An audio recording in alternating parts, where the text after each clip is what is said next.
பாருங்க நீயா நானா போட்டாங்க. அதில் அப்பாவும் பையனும் பேசுகிறாங்க. அப்பா சொல்கிறாங்க, என்ன மாதிரி எங்கள் அப்பா, எங்கள் தாத்தா, எங்கள் பாட்டன் பூட்டன் அவங்களாம் வளர்த்தாங்க, கண்டிஷனாக வளர்த்தாங்க, அப்படி வளர்த்தாங்க, அப்படி தான் நீங்கள் இருக்கணும்னு சொல்கிறாங்க.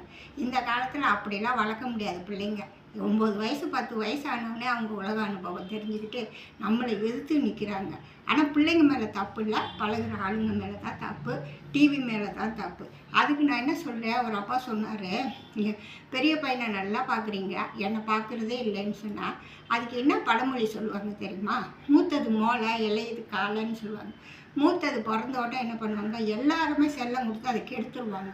கெடுத்து அது தீமதி ஆயிரும். அதனால தான் அந்த பையன் எங்கேயாவது போனால் ஐயோ பிள்ளையை காணாமேன்னு தேடுறது.